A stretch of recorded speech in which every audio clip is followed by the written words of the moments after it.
Alors bonjour tout le monde, nous sommes jeudi, donc c'est le petit musée. Au moment de partir, je me suis dit mais mince, j'ai rien dans le musée, je n'ai pas trouvé ce que je voulais emmener. Donc bon, ça a été fait un peu à la one again comme je dirais, mais ça a été fait et j'ai trouvé quelque chose quand même qui a remplacé. Alors voilà l'objet du jour. Donc c'est du cuir dessus.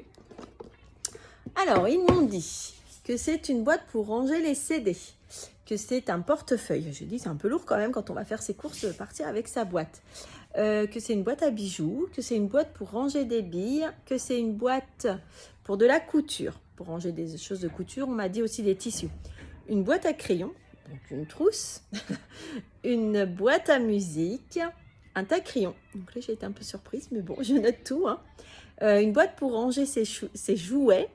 Et là, je fais un petit clin d'œil à ma copine d'enfance. Je ne sais pas si tu te rappelles, on rangeait nos petites poupées dans des boîtes d'allumettes. C'était des minuscules poupées. Une boîte pour mettre de la nourriture. Alors, soit on la met dans le frigo, soit c'était pour les pique-niques. Ou soit c'est pour emmener à l'école quand on emmène son plat. Une boîte à trésors. Une boîte pour ranger les outils. Et une boîte à secrets. Je trouvais ça très mignon. Alors, je leur ai montré qu'il y avait une petite... ils ont vu qu'il y avait une clé. Donc, ensuite, j'ai ouvert. Alors, je vais vous montrer. Voilà. Et donc, effectivement, c'était une boîte à bijoux. Et en même temps, il y a plein de bazar dedans. Je leur ai montré un bijou qu'on ne porte plus, et du coup, de l'époque, le camé. Voilà ce que c'était. Et c'est tout. Et la semaine prochaine, on a déjà quelque chose. Donc là, c'est bon. Ça ne sera pas la one again. Voilà. Qu'est-ce que j'avais à vous dire?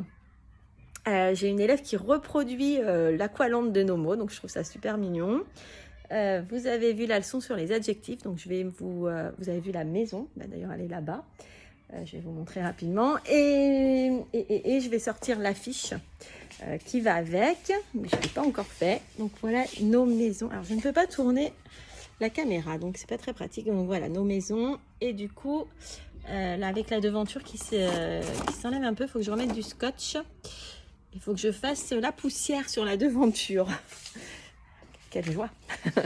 Et nous avons aussi lancé la Malomo. Donc la Malomo, je l'ai créée et lancée en 2016. J'avais fait un petit article, ou même avant peut-être. J'avais fait un petit article. Alors ceux qui suivent les petits artistes, vous connaissez la Malomo. C'est le principe, c'est un enfant. Puisque là, en fait, on manipule vraiment le dictionnaire. J'attends la fin de l'année en CE1 pour manipuler le dictionnaire. Et donc, c'est un enfant qui prépare à la maison, donc il a le droit d'être aidé, qui cherche un mot, soit qu'il a entendu, soit il le cherche dans le dictionnaire, un mot qu'il ne connaît pas. Donc, il y en a une multitude, en fait. Et ensuite, il le présente à la classe. Il nous donne sa nature, sa définition.